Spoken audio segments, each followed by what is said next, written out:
professora Patrícia Santos e hoje nós vamos ter uma aula de Contabilidade Geral 1. Primeiramente, nós precisamos entender o conceito de contabilidade. Contabilidade é uma ciência humana que surgiu na época da Revolução Industrial há muitos e muitos anos, com o intuito de fornecer informações econômicas e financeiras para os grandes empresários da época. Então ela é um instrumento que fornece informações para a tomada de decisão e de gestão dos associados e para as pessoas que têm interesse em saber como que anda a vida econômica e financeira da empresa. Ela é uma ciência que fornece informações que você consegue tirar qualquer análise de balanço, qualquer análise financeira e econômica da empresa. Ela representa uma realidade econômica daquele momento ali, daquele ano. Ela é fechada anualmente, então ela funciona do dia 1º de janeiro a 31 de dezembro. Então o retrato que nós temos da contabilidade é essa informação anual. E ela permite, através de várias técnicas, a gente manter um controle do patrimônio da empresa, de tudo o que acontece com a empresa, a vida da empresa, inclusive o que se refere à parte dos acionistas, empregados, terceiros, bancos, fornecedores. E a principal finalidade, então, da contabilidade é fornecer informações sobre o patrimônio de ordem econômica e financeira para a tomada de decisão. Além do que, nós ainda temos um grande fornecedor de informações que se beneficia da contabilidade, que é o fisco. Porque nós geramos informações, fazemos as contabilizações, as apurações, para apurar os impostos ao fisco. Então, para finalizar, nós temos várias pessoas que tomam par das informações da contabilidade para a tomada de decisão, que são os acionistas, os fornecedores, os bancos e o governo, o fisco. Tá? Esses são os maiores interessados nas informações. A contabilidade ela tem técnicas para poder trabalhar. A primeira dela é a escrituração, que é uma das técnicas que nós vamos ver nesse módulo da contabilidade um pouquinho mais para frente. A escrituração nada mais é do que um registro do que acontece na empresa durante o período que está se analisando. Ela também tem uma técnica de fechamento das demonstrações, que também nós vamos conhecer algumas, onde dessas demonstrações é que se consegue perceber e tirar as informações que a gente deseja. A auditoria é uma técnica onde nós vamos validar aquilo que está ali nas demonstrações. Então são feitas conferências, validações e recálculos para verificar que aquilo ali realmente é fidedigno e que está ok. E o outro, que é a análise de balanço, que pegamos as demonstrações através da escrituração e fazemos análises, fazemos cálculos, onde você consegue perceber como que está a saúde financeira da empresa, qual que é o negócio operacional, qual que é a estratégia operacional dos acionistas, como que ela consegue, qual que é a sazonalidade daquela empresa. Então nós conseguimos fazer várias análises. Tá?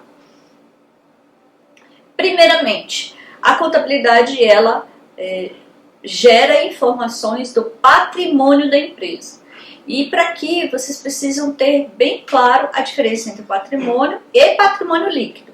Eu vou explicar depois para vocês. O patrimônio é todo o conjunto de bens, direitos e obrigações que a empresa tem. É tudo o que ela tem de posse dela. Então nós podemos dizer que é bens, direitos e obrigações. Nós vamos ver mais detalhado isso depois. Então, primeiramente, o que são os bens? É tudo aquilo que a empresa possui. Então, é um dinheiro que está no caixa, é um dinheiro que está no banco, é um móvel, é um imóvel, é um veículo, é uma duplicata a receber. Tudo isso é um bem que ela tem, né? As duplicatas a receber, a gente classifica como direitos. Mas bem é tudo aquilo que ela tem posse, tudo aquilo que pertence a ela, tá? E podemos dividir em bens de consumo, de uso ou de troca. Então, de troca a gente tem o estoque, de uso nós temos o imobilizado, que são os móveis, os imóveis, os veículos, E nós temos os bens de consumo, que é aquilo que a empresa consome para poder gerir a sua gestão, para poder chegar no seu contrato social, no seu objetivo fim de operacionalização. E eles podem ser divididos em materiais e imateriais. Como a própria palavra está falando, os bens materiais são aqueles que têm vida, palpável, nós conseguimos pegar. Os imateriais é aquilo que tem a vida intangível. Tá? Então, como materiais, basicamente nós temos os móveis e os imóveis, e como imateriais nós temos benfeitorias em imóveis de terceiros, fundos de comércio e as patentes e marcas. O que seriam essas benfeitorias de imóveis de terceiros? Se a empresa está sediada no imóvel que é alugado e ela vai organizar o imóvel para ela poder trabalhar, normalmente tem que fazer nova estrutura de rede, de cabeamento, pintura, visual. Todas essas benfeitorias ela registra no balanço dela, através da escrituração, como se fosse um bem dela. Mas é um bem feito de benfeitorias em imóveis de terceiros. Tá? O que são os direitos? É tudo aquilo que a empresa tem direito de receber. Então, se ela vende uma mercadoria parcelada ou no cartão de crédito, onde ela vai receber somente daqui a 30, 60, 90 dias, isso é um direito que ela tem de depois ter o recurso financeiro do recebimento do dinheiro. Então, primeiramente, os mais importantes que nós temos são as duplicatas, as promissórias, os aluguéis. Então, quando se aluga um imóvel, você tem um direito de receber aquele imóvel do aluguel ao longo de um determinado período de vigência do contrato. E a gente sempre usa a expressão a receber. Então, duplicatas a receber, aluguéis a receber, porque do mesmo jeito nós temos a contrapartida que é a pagar. Tá? E quais são as obrigações? É tudo aquilo que a empresa tem que pagar, que ela tem que cumprir com o pagamento financeiro. Dentro desses, os mais importantes, nós temos as duplicatas, as promissórias, os aluguéis, salários, impostos, os empréstimos. E tudo isso a gente usa a sigla a pagar. Do mesmo jeito que temos os aluguéis a receber, teríamos os aluguéis a pagar. Tá? Isso aqui nós temos sempre que olhar qual que é o objeto da empresa. Então, se nós temos uma empresa que ela é de locação de veículos, a minha receita vai ser aluguéis a receber. Agora, se eu tenho uma empresa que ela é um comércio e eu alugo um veículo, eu tenho aluguéis a pagar. Tá? Então tem que sempre prestar muita atenção nessa expressão que se usa depois das contas que são comuns. E aí nós temos alguns aspectos para serem avaliados pela contabilidade. O primeiro é o qualitativo. Então, é quando eu defino que eu tenho um bem, uma mesa, eu tenho um veículo, eu tenho um estoque. Eu estou definindo a qualidade daquele bem, daquele patrimônio que a empresa tem. E o quantitativo, eu já coloco em números. Então, uma mesa custa R$100, um veículo custa 30 mil, o meu estoque custa 1 milhão. A contabilidade, ela precisa desses dois aspectos para ser escriturada. Nós não conseguimos escriturar sem um deles, só no qualitativo ou só no quantitativo, tá? Então há necessidade sempre de, no ato de fazer a escrituração, identificar qual que é o aspecto qualitativo e qual que é o aspecto quantitativo do lançamento. E aí do balanço, como que eu identifico tudo isso? Nas demonstrações financeiras, como que eu identifico tudo isso na prática? Nós temos o balanço dividido em dois lados, o lado direito e o lado esquerdo. O lado esquerdo ele é o ativo e o lado direito é o passivo. E o passivo ele é dividido em dois, o passivo normal, que a gente só chama de passivo, e o patrimônio líquido, que é o PL. Então aqui vocês não podem confundir com o patrimônio geral da empresa. Porque o patrimônio geral da empresa é ativo, passivo e PL. Tá? Dentro do ativo, nós temos os bens e os direitos da empresa. Então toda aquela parte do que a empresa tem de positivo para ela. Tudo que ela tem de melhor, que é o resultado dela, que são os bens, que são os dinheiros, que tem a conta, que tem a aplicação, que tem o caixa, que tem estoque. Do lado do passivo, são as obrigações que ele tem a pagar.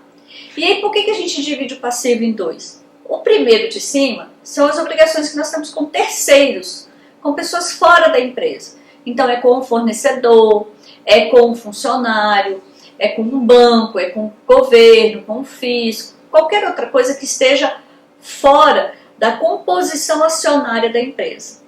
E o PL são as obrigações internas, as obrigações próprias, que a gente chama. São as obrigações que a empresa tem com os sócios. Então nós temos que entender que quando uma pessoa investe numa empresa, ela investe para ter lucro. Então ela não vai colocar lá na empresa e injetar 100 mil reais para não receber nada. Ela vai querer no mínimo os 100 mil reais de volta e mais um lucro para estar investindo ali na empresa. Senão o que ela pegaria? Faria um custo de oportunidade, que pega o dinheiro, põe numa aplicação, bota no banco, cruza os braços e fica esperando um rendimento dessa aplicação. Então quando o acionista investe, ele investe esperando o retorno. E a empresa, ela é uma empresa PJ, ela tem personalidade jurídica, ela tem uma vida jurídica. Então ela tem, assim como nós temos o CPF, ela tem um CNPJ. Então ela tem uma existência própria. Se um dos sócios quiser sair da empresa, ele pode se retirar da sociedade, mas ela vai continuar existindo. Tá? Então é importante que a gente identifique que as obrigações do PL são as obrigações com os acionistas. Então o que eu registro aqui? O capital que o acionista investiu, o lucro que a empresa está tendo, porque esse lucro eu vou distribuir para os acionistas, que equipara-se, por exemplo, ao rendimento, digamos assim, para vocês entenderem melhor. Colocamos aqui as reservas de capital, porque quando tem muito lucro, se você não distribuir, você coloca como reserva para a empresa para você reinvestir na empresa. Então você vai comprar novos imobilizados, vai fazer uma expansão da empresa, não tem problema. Mas no momento em que você reinveste, o acionista está esperando que aquele reinvestimento vai retornar um lucro a mais para ele. Então, por isso que essas reservas, se elas não forem usadas, se a empresa for extinta, ela tem que ser distribuída entre os acionistas. Por isso que as reservas estão como obrigações próprias junto aos acionistas. E aí, quando a gente fala em ativo e passivo, em aspectos positivos e negativos, a gente não pode levar em consideração que um aspecto, por ser dinheiro, é positivo do lado benéfico. É lógico que é. Mas o negativo, que é o do passivo, ser maléfico para a empresa. Por que não? Vamos supor que a empresa ela tem muito fornecedor a pagar, né? Então ele é um aspecto negativo, porque ele vai ter que sair dinheiro, recursos financeiros para pagar esse fornecedor. Mas por um outro lado, este fornecedor entregou um estoque para a empresa e o estoque está do lado positivo. Então a empresa só tem a possibilidade de crescer, de se expandir, se ela tiver um estoque para venda. Então ela tem um passivo alto, um lado negativo alto, mas ela tem também o estoque dela muito alto. Então isso aqui faz com que ela consiga gerar todo o processo dela de operacionalização. Então esse aspecto positivo e negativo que a gente fala aqui, não é pelo sentido de ser maléfico ou benéfico para a empresa, e sim de ser um aspecto positivo, porque ela tem aquele recurso para ela, seja em dinheiro, seja em estoque, ou seja em bens do imobilizado, e negativo porque é uma obrigação que ela tem que pagar. Tá? Do lado do ativo, é o lado do débito. Então, toda vez que a gente falar que você tem que debitar uma conta, debitar um lançamento, significa que você vai sempre colocar aquele valor do lado do ativo. E o crédito é o do passivo, é a mesma coisa. Toda vez que a gente fala que você tem que creditar uma conta, você tem que colocar este valor do lado esquerdo. Quando a gente fala que uma conta ela tem um saldo devedor, não significa que é devedor de pagamento. É devedor porque ela está do lado do débito.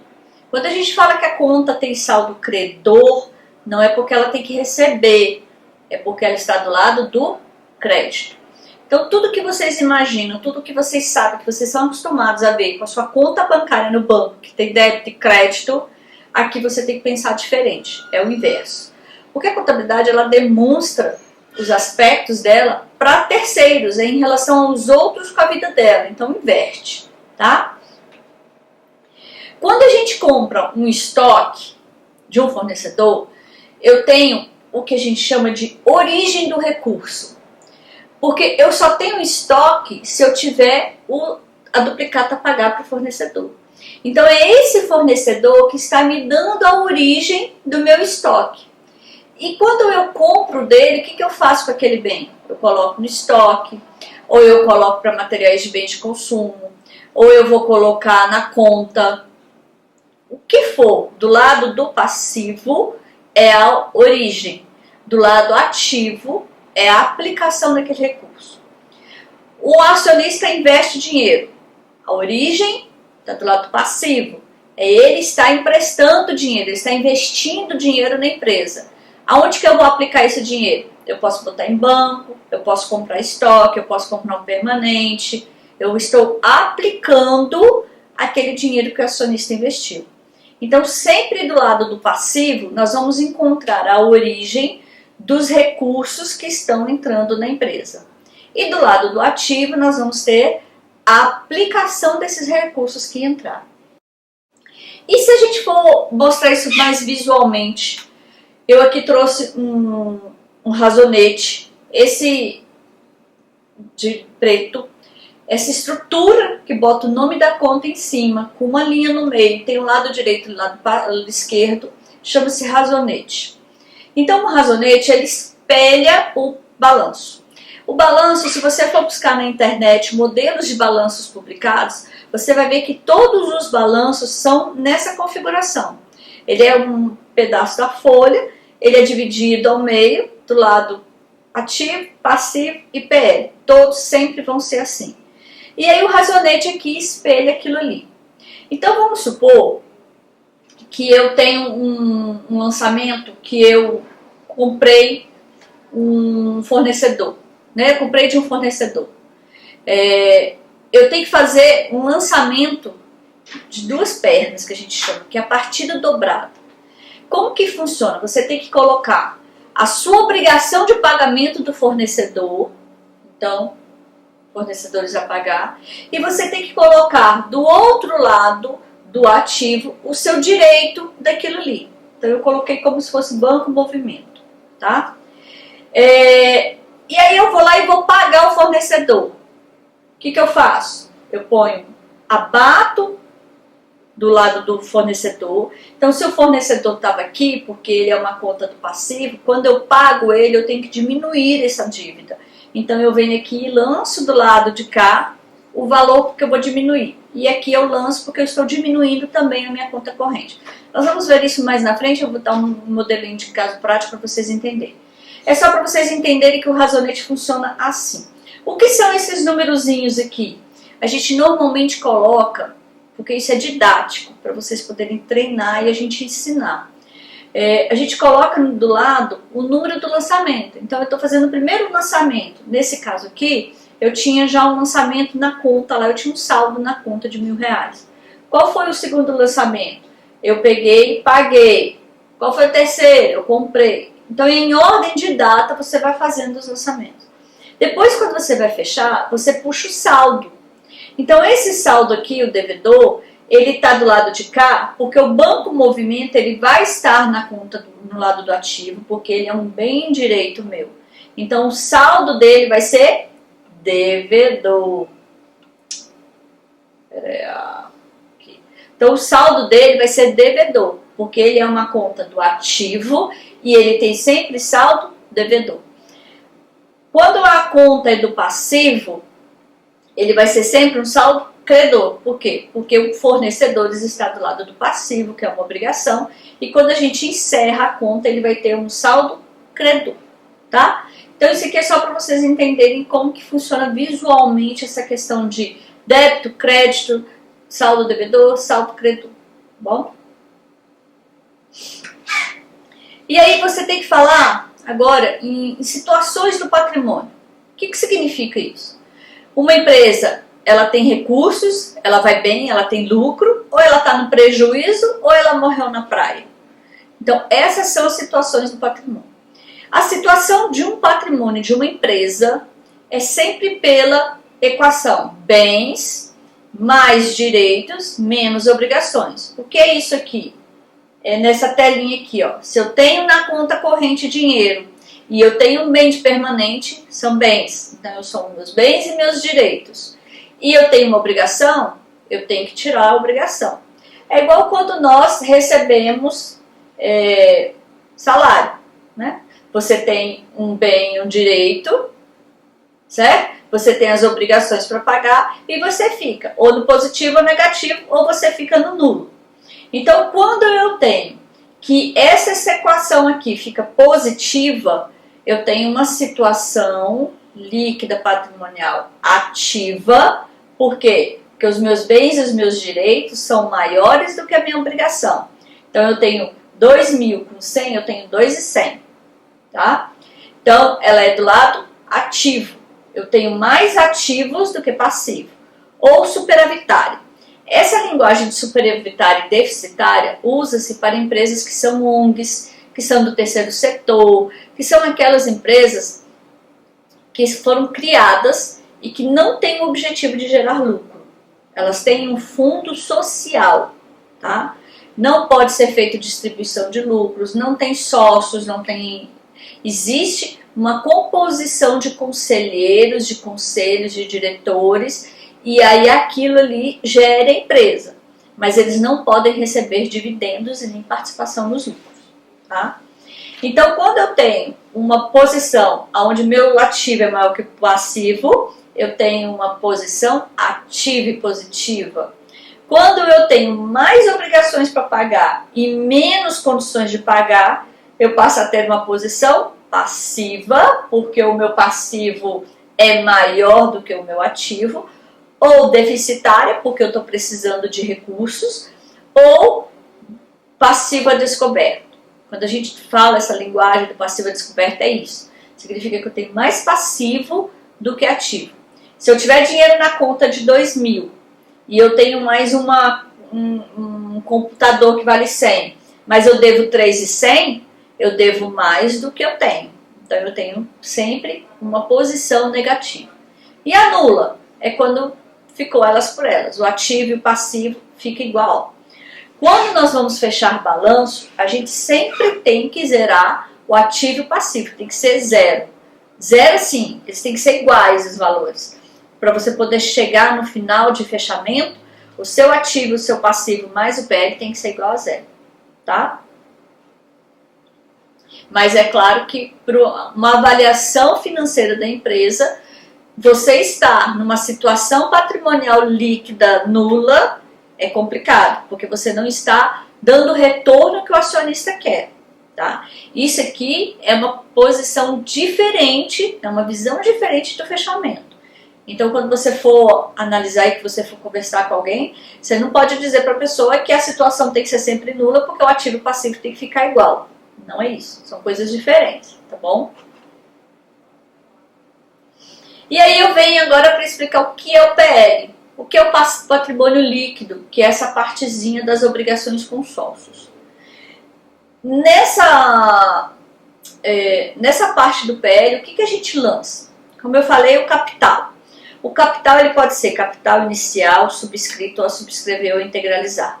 São linguagens diferentes, onde você tem que verificar o que está acontecendo. Então, o capital subscrito é quando você registra o contrato. O capital nominal é o valor que está no contrato. O capital integralizado é o que ele já colocou para dentro da empresa. O capital integralizado é o que ele ficou de colocar, porque ele pode querer, né, na época da abertura, ele pode não ter todos os recursos necessários do valor que ele se propôs. Então, você pode registrar como a integralizar. Quando ele integralizar, você baixa essa conta de a integralizar e coloca no integralizado, tá? Então, essas nomenclaturas de capital dependem muito do porte e do tamanho da empresa e do estilo. Posso colocar reservas estatutárias, reservas legais. As SAs, todas elas, são obrigadas a seguirem a Lei 6.404.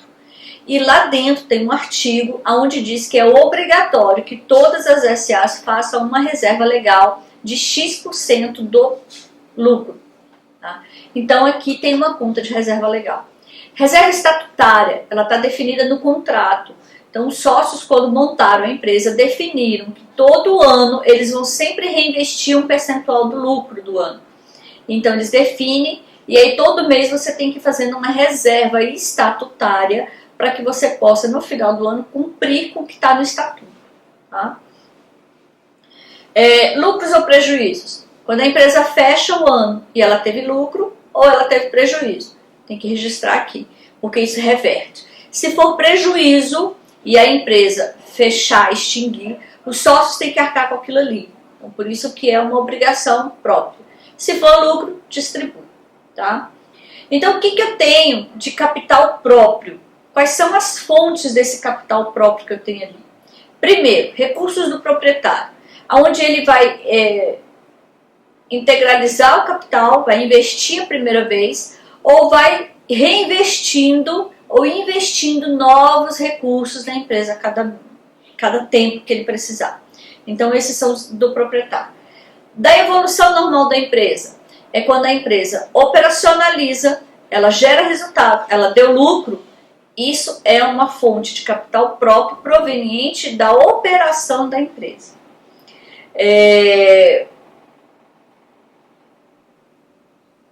Tudo isso é muito simples, mas também é um pouco complexo quando a gente começa a trabalhar. Nós temos no Brasil o nosso órgão que rege a contabilidade, que é o Conselho Federal de Contabilidade, onde lá existem as NBCTs, que regem como nós temos que trabalhar. Nada do que acontece dentro de um processo de fechamento de balanço, de contabilização, de escrituração, é oriundo de que algum contador inventou. Nós, mortais. Isso não existe, tá? Eu acho que tem que ser feito assim. Não, não tem que achar. Existe uma norma, que são as NBCTs, que definem como que nós temos que fazer tudo. Um simples lançamento de um fornecedor a pagar, de uma venda de um serviço, de uma venda de mercadoria, de uma escrituração de um imposto, tudo isso é definido em normas. Os livros de contabilidade que estão no mercado, que ensinam didaticamente o que deve ser feito, eles são oriundos dessas normas. Eles vão lá, os escritores, pegam essas normas, traduzem para uma linguagem mais didática, mais coloquial, e escrevem nos livros. Mas tudo está dentro das normas. Nós temos um outro órgão, que é a Receita Federal, onde ela tem as INs. As INs, elas são oriundas de fatos e atos que devem ser registrados e que não ficaram bem claros como deve ser e vinculados ao fisco, né, aos impostos. Então, tudo o que a gente precisar de como que apura os impostos, como que escritura, está dentro das INs. Se sair uma IN da Receita, que é a Instrução Normativa, e a Receita Federal é o único órgão que edita INs, nós temos que seguir. O Conselho Federal da Contabilidade é o único órgão que edita as NBCTs. Tá? Então, nós temos vários órgãos, temos os IBRACONs, os institutos, alguns deles conseguem colocar algumas normas, mas o Conselho Federal de Contabilidade e a Fazenda, nós somos obrigados a seguir aquilo ali. Então, se você tem dúvida de como raciocina isso aqui, vai lá nas NBCTs, vai lá nas INs e busca estudo. E lá diz exatamente como se escritura o capital social, tá?